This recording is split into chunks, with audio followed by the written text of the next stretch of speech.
We have a majority in the House because of President Trump, not because of anybody else. We have a majority in the Senate because of President Trump. So that is the vision that President Trump has cast for the party, which is an America First agenda, is what we're going to be focused on passing.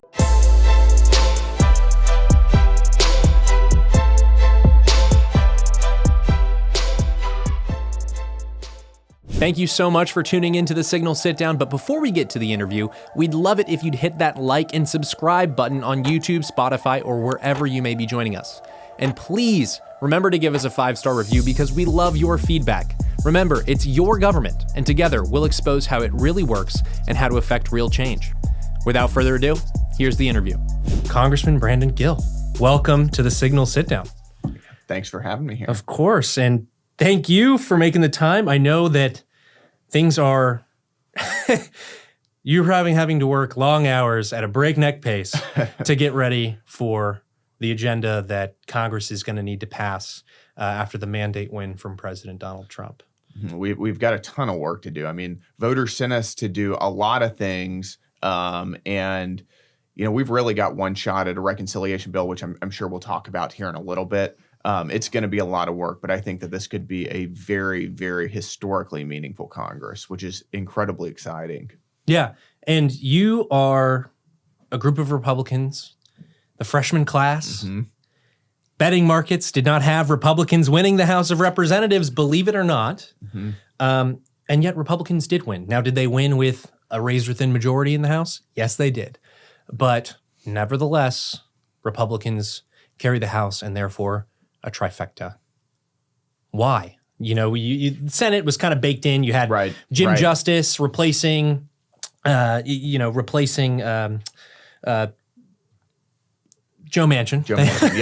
Yes. There we go. It came to me eventually. And then we only needed to pick up one more as conservatives to have a majority in the Senate. But the House, way different ball game. Right. Nevertheless, we carry it. What were the issues that motivated your constituents? Well, it is a slim majority, but a majority is a majority, and that's all we need to do reconciliation and to get some pretty meaningful policy passed, which I'm excited about. I think it comes down to, it's not just a campaign speech, but the American people really have seen Joe Biden and Kamala Harris and the Democrat Party unleash utter chaos on this country over the past 4 years. We talk about the border over and over and over because we had a secure border under President Trump. Immediately after getting into office, Joe Biden rescinded multiple executive orders that protected American citizens from this massive onslaught of illegal aliens coming into the country. We've had 10 to 12 million plus illegal aliens pouring across our border into our country.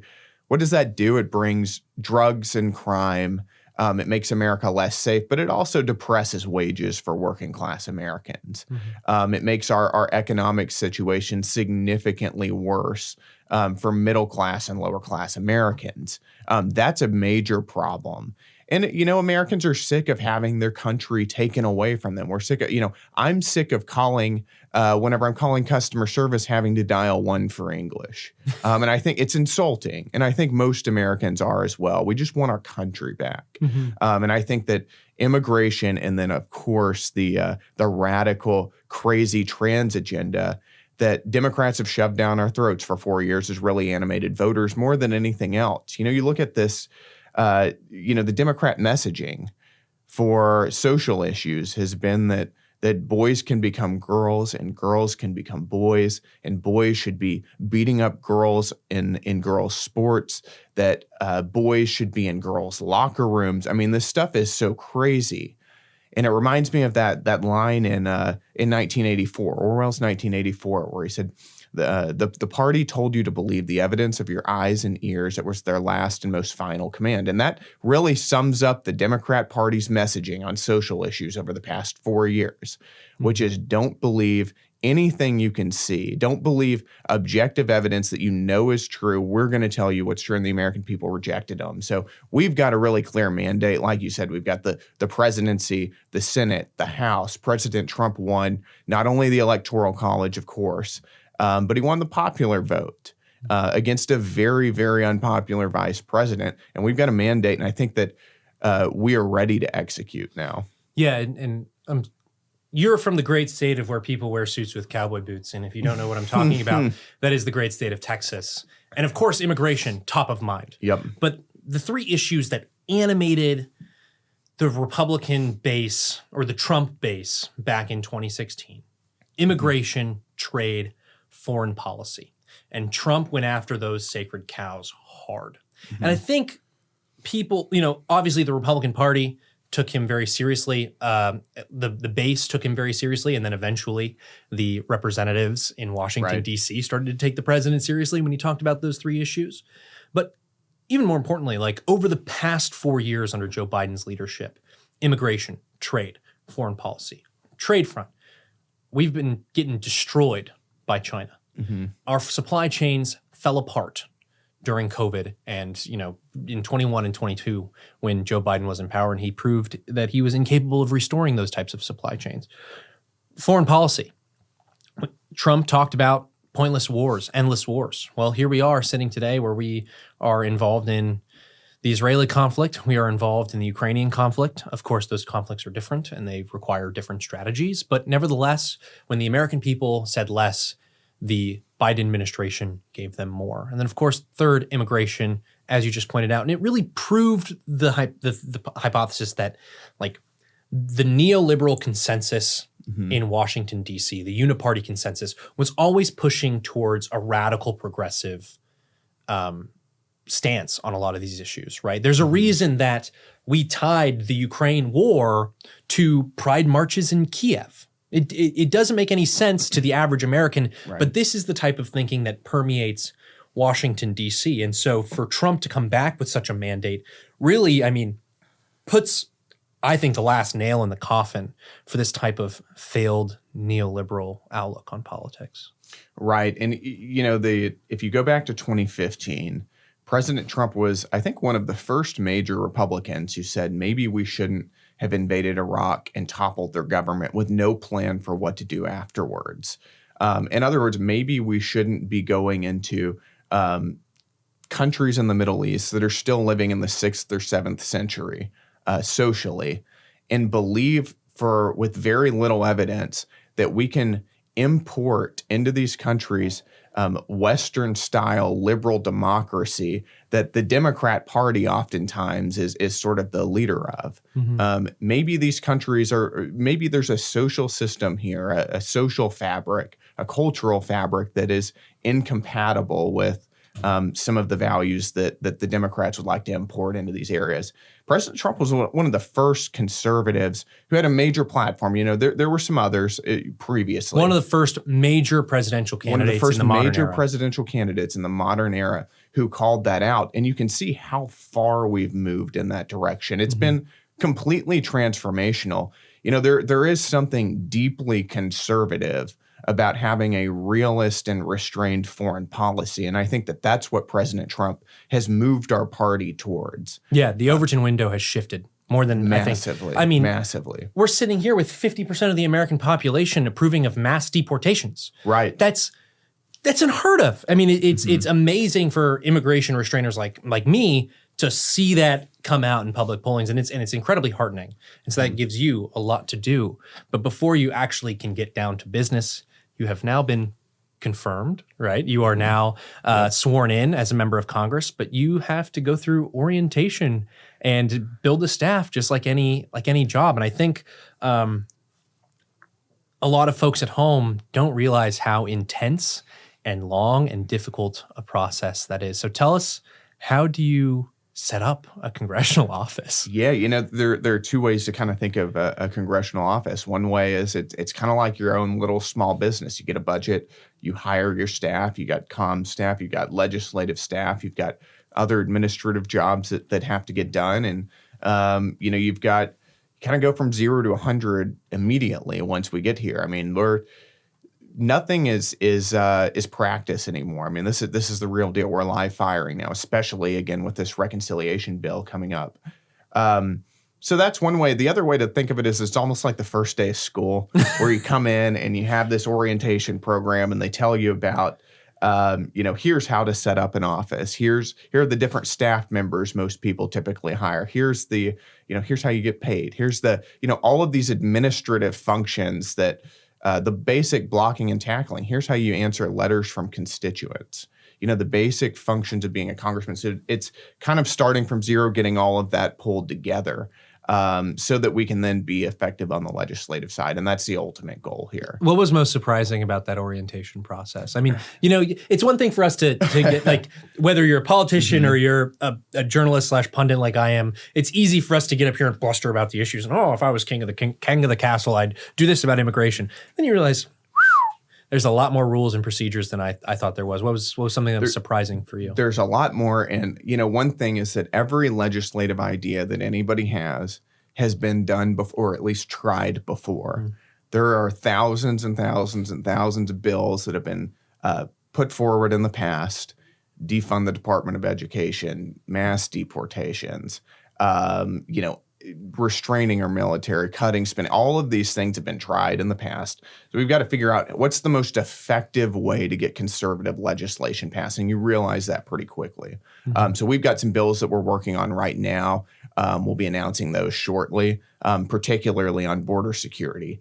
But a lot of it is getting oriented to how is the sausage actually made? How do we get stuff done here? And that's what we're working on. Yeah. And meanwhile, you have syllabus week, you have orientation, you have setting up the office, but you're thrown right into a very contentious speaker fight. Right. Leadership. I think Speaker Johnson has said that he wants to change the paradigm a little bit, where this is his first full term, potentially, as Speaker of the House. And he wants to return some of that power to committees. He wants to return some of that power to individual members. And there's a lot of member management that he needs to do. And sometimes he'll have to rule the conference more with an iron fist in order to get legislation across the line. But you're kind of thrown into this. I mean, what are you thinking as you're seeing these votes come up on the floor and you're like, oh my gosh, we've got so much to do, but we have little time. Like, is it, are you kind of sitting in the back, observing all these veterans, seeing what they're doing, how they're acting, how they're meeting with each other on the floor? Or are you like instantly thrust into that process? You're definitely thrust into it instantly. And this really began before the new year, because once we got elected, November, before being sworn in, we were part of conference meetings. And that's where ultimately we elected Speaker Johnson unanimously to be Speaker of the House in conference. We have to have a separate vote because this is a constitutional position on the floor of the House, which we had about a week ago, where he, of course, won on the first vote. So it comes really quickly. I would say that I've been really impressed with Speaker Johnson's leadership through all of this. There is no job harder in politics than being Speaker of the House of a Republican majority House. I should say there's no harder job in politics than being a Republican Speaker of the House. You've got, in the Republican Party, multiple distinct and often irreconcilable ideological factions that he's got to coalesce into a real political movement that can move legislation. And whenever you have a majority of one or two or three or four, there's almost no room for error. So think about, these different factions. You've got libertarians, you've got the paleo conservatives, you've got the neoconservatives, you've got the traditional Reagan conservatives, you've got variations of that. And there are issues, think of social issues, think of immigration, for instance, where these different factions don't agree. And it's the speaker's job to bring all of them together and be able to move legislation and at least advance the ball up the field. That's going to be particularly difficult with this reconciliation bill. There's a lot of debate whether this is going to be a single bill, two different bills. President Trump wants it one big, beautiful piece of legislation, but in classic Trump fashion, Trump fashion. And if that's what the coach says, that's what the coach gets, as far as I'm concerned. Yeah.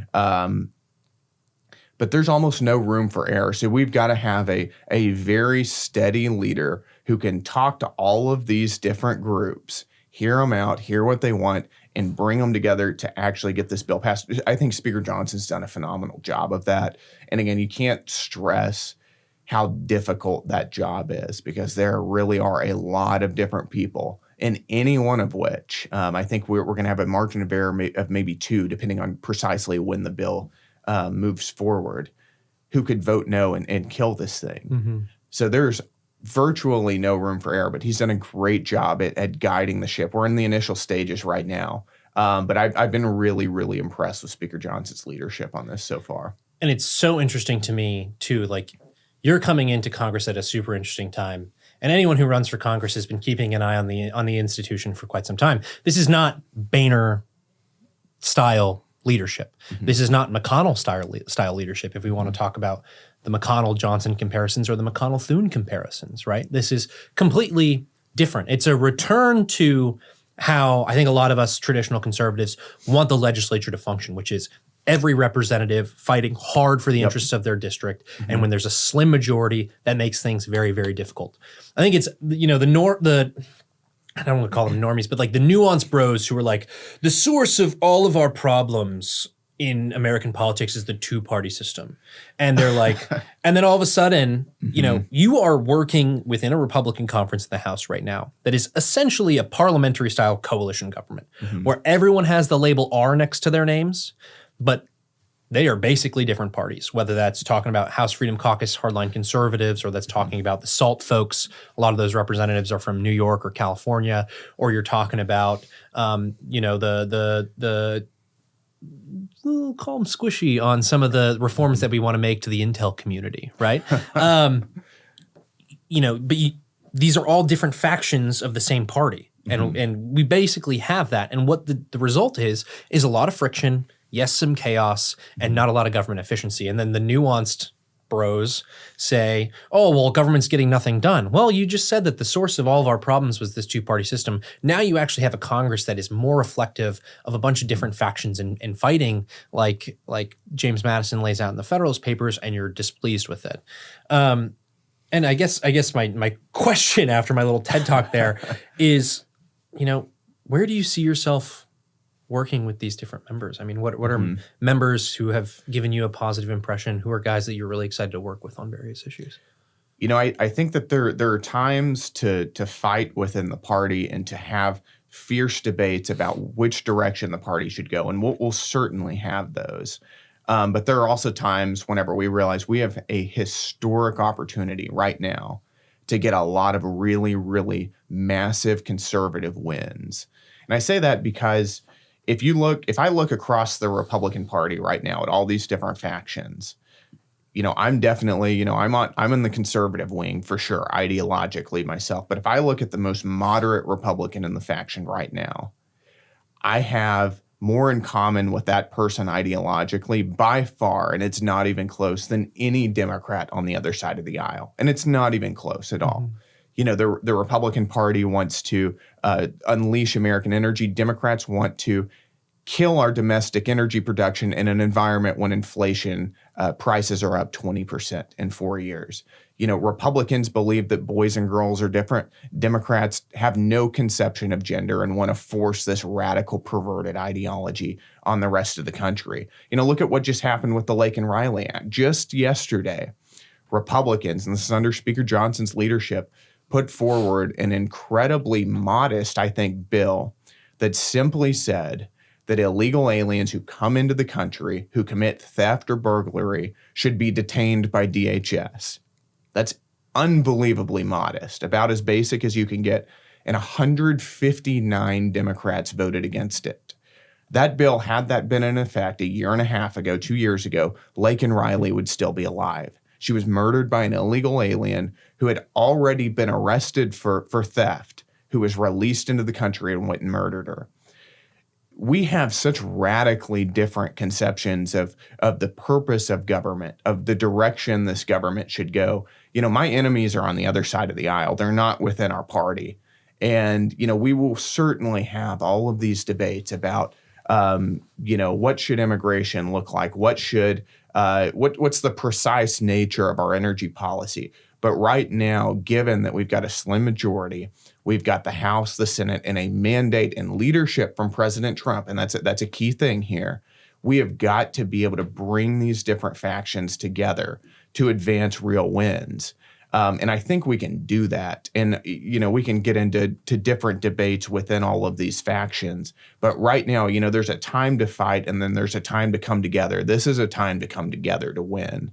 The good thing that I think is different now than what we had 2 years ago or 4 years ago is we do have President Trump in the White House, or we will in 2 weeks. That completely changes the paradigm here. Mm-hmm. We have a leader of the party that everybody recognizes, I think, is a leader of the party. And the Republican Party, unlike in 2016, 17, and 18, we don't have the Liz Cheneys, we don't have the Adam Kinzingers in the party anymore, at least not elected in Congress that I've seen. Everybody recognizes President Trump's leadership, and he's got the ability to sort of bring people in line, to put it nicely, in a way that I don't think our party has had in decades, if ever. Mm-hmm. And that's what we've got to focus on. And, I think we all recognize this is his mandate. We have a majority in the House because of President Trump, not because of anybody else. We have a majority in the Senate because of President Trump. So that is the vision that President Trump has cast for the party, which is an America First agenda, is what we're going to be focused on passing. Let's wrap this all together, right? You said we are poised for big conservative wins. We do not have a filibuster-proof majority in the Senate. That's right. As conservatives, even if we had 60 votes in the Senate, I still might say conservatives don't have a filibuster-proof majority. Unfortunately. But all that is to say, this is going to have to be done through budget reconciliation. As you said, Trump has the mandate for leadership, and the reason that the House and Senate are in Republican hands is to effectuate that change. There are a few different strategies available. Trump has already thrown his support, potentially. He's also said, but if they need to do it in two and that's the only way it's going to get done, well, then we need to get something done because that's all we got, right? Mm-hmm. All we have is the budget reconciliation process with the current numbers. Mm-hmm. But he said, one big, beautiful bill, as you previously outlined. First, talk to us about those two different strategies. What's the difference between a single budget reconciliation bill and two different budget reconciliation bills? So the difference really is not one of policy; it's more one of strategy or how do we get wins either way. I am personally agnostic. I think that let President Trump make the play call, and I'm happy with that. On the one hand, you have people who say we should do two different bills, a smaller one and then a larger one. The smaller one being first, get some wins on immigration.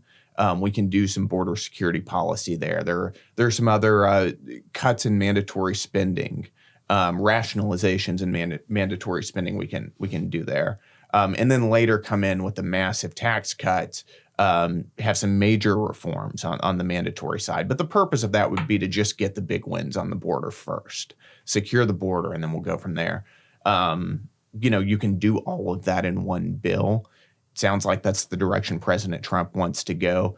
This is more of a procedural difference than it is one of policy or philosophy. And I think for President Trump's purposes, right, get all the wins in one bill seems like a sound strategy from where I sit, because we already talked about it, right? In 2016, 17, 18, you had the Kinzingers and the Cheneys and all those types of folks who thought that they had won their elections despite Trump, where in 2024, completely different calculation. Everybody knows that they are in Washington, D.C. because President Trump had a mandate victory. Everybody knows that it is not despite Trump that they're here. It is in large part because Trump is here. Exactly.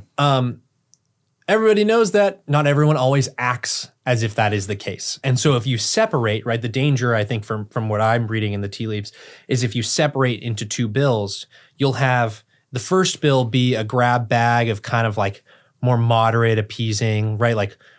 First budget reconciliation. What do we want to do?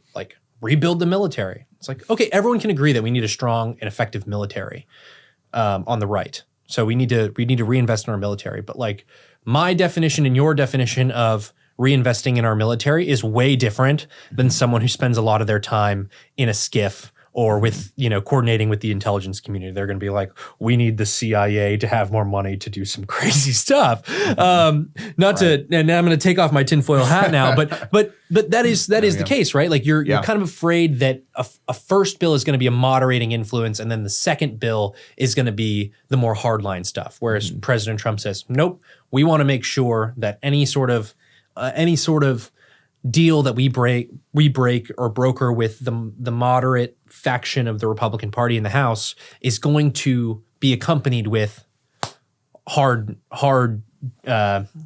policies on immigration, right? Aggressive policies on immigration and the like. Does that make sense? I think that does. And, again, I'll let President Trump make that call. But I think the biggest thing to remember about this bill in particular, and again, you mentioned we don't have we don't have 60 votes in the Senate. So everything has to be done through reconciliation. It's a kind of an esoteric process where all of the policies that go into this bill have to be budget neutral after a 10-year window. There's stipulations on what can and can't go in depending on how they impact the budget, whether within or outside of that 10-year window. A lot of that is determined by the Senate parliamentarian. It's a weird process. Who knows if they're going to actually be challenged by members of the party, right? Exactly. This is going to be a big, messy process. But once we get through this, and it's going to be a long slog, and I think everybody knows it over the next few months, this could be the most consequential piece of conservative legislation we've seen in decades. I mean, this could be real border security. The problem, let's just talk about border right now, is, we had border security under President Trump. Joe Biden got rid of it. Why is that? It's because everything's been done through executive order. Now, I'm thrilled to see President Trump go in and bring back Remain in Mexico, and bring back all of these asylum executive orders that stopped this flood of this deluge of illegal aliens from pouring into the country. But what we really need is to codify those into law so that the next time a Democrat gets elected, which hopefully isn't for a very long time, they don't undo all of the progress that Republicans have made. That's what we've got to do. And a lot of that can be done in this reconciliation bill. That is enormously consequential for the trajectory of our country. Tax policy. I mean, we had an incredible economy under President Trump, lowering tax rates across the board for both corporations and families. That created a level of economic prosperity that, of course, we had a little dent because of COVID, which obviously was an external event, wasn't President Trump's fault. But we had a level of prosperity we haven't seen in years and years and years. So there is so much that we can do in this reconciliation bill. We can go after the left's transgender crazy social agenda here, because a lot of that touches the budget. So I think that we've got to keep our eye on the prize and of the big picture vision for where we're going here. So a rapid fire question here. So you mentioned immigration. Need we say more? Tax policy. Yep. Trans. Other two issues to make your top 5 issues to address in budget reconciliation. Yeah, I would say government weaponization. We've had a federal government, whether it's directing social media companies, telling them what posts to censor. We've had a censorship industrial complex that oftentimes has been directed and funded at the level of the federal government. We've got to go after that. That's got to be our top priority. And social issues have to be there too. I don't want to be funding Planned Parenthood. I don't want to be funding gender transition clinics that are castrating our children. These have to be parts of this reconciliation bill. And then we've got some reforms on the Medicare side that we can add in here as well. There's going to be a lot of spending rationalization. We've got a big bloated federal government, this Leviathan that has been being fed for decades and decades. And there's a lot we can do to bring, at least change the trajectory of our federal debt, because that is a catastrophic problem for this country. So I think that all of that's going to be a part of this bill. Where the process is just getting started here. But this is going to be a huge piece of legislation. Whenever I bring in someone who's in Congress, I end the interview by saying, what does success look like as we go into the midterms? In 2026, when you return to your constituents and you say, hey, been in Washington for 2 years, I'd like another 2. What are going to be the issues that the Republican Party needs to deliver on for you to confidently go back to your constituents and ask for their blessing? Yeah, well, I've said before, I think that I can measure my personal success numerically simply by the number of legal aliens that we deport over the next 2 years. And I'm serious about that as well. We have got to take this country back. Joe Biden and the Democrats are bringing these people into our country. They're committing crimes. They're bringing fentanyl that's slaughtering American citizens. But they're also depressing wages and ripping apart our cultural fabric. And if we want to take our country back, we've got to send them back to where they came from. The other thing to remember about that is the purpose for why Democrats are importing these people. And it's because they ultimately want these people to be voting for them in future elections. You hear Chuck Schumer talking about, in other Senate Democrats, you hear Democrats in the House occasionally reference that the goal of bringing in illegal aliens is to give them amnesty. And whenever you get amnesty, you become a voter. And that's what the Democrats want. Historically, that's been a good way for them to get voters, is to bring them from foreign countries. These people tend to vote Democrat pretty reliably. We have got to be aware of what they're doing. This is a means of systematically rigging our election system against Republicans in favor of Democrats. It is utterly grotesque and un-American, and the only way to stop it is to deport the people that they brought in. That's going back to your constituents. Let's wrap up. Man, 2026, that map, as I see it right now, I know we've just started. It looks difficult. There are going to be members of your freshman class that might not be around come 2027. Not only delivering on those issues, but is there anything else that Republicans in the House, the above and beyond that Republicans can do in the House to make sure that they retain the majority come 2027? Because that's what I'm afraid of. You're going to have obstructionist Democrats trying to do everything to thwart the agenda, and all of a sudden, you're going to be stuck in a 2018 redux where all of a sudden Republicans are losing control of the House and maybe even the Senate.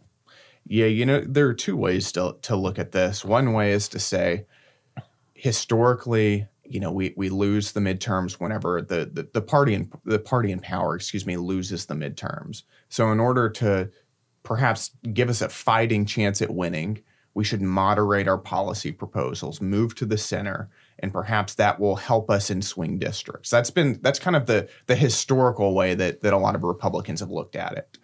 I think a better way to think about the midterms is that we were given a mandate by voters, and it's the Trump mandate. And if we want to have a fighting chance at winning the midterms in 2026, we better deliver on the things we said we were going to do. And we have to ask ourselves, do we really believe that these tax cuts are going to be beneficial for the economy? Do we really believe that unleashing American energy is going to be good for the working class American people? Is that going to bring down energy prices? Is that going to create jobs for American citizens? Do we really believe that the American people are against the woke, crazy trans agenda? Do we really believe that they want border security? I certainly do. And I think most Republicans agree. I think that if we want to keep the majority in 2026, we have to do all the things we said we were going to do.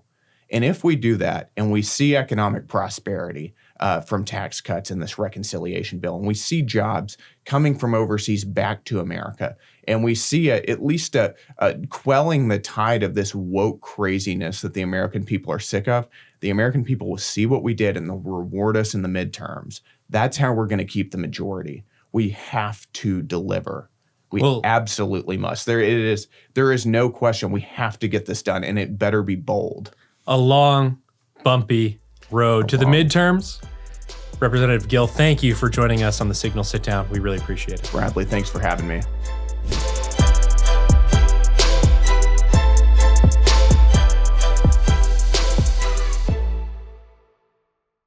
Thank you so much for tuning into the Signal Sitdown. Before you go, be sure to hit like and subscribe on YouTube, Spotify, or wherever you may be joining us. And please remember to give us a 5-star review. We not only love your feedback, but it really does help the show. Remember, it's your government, and together we'll expose how it really works. See you next time.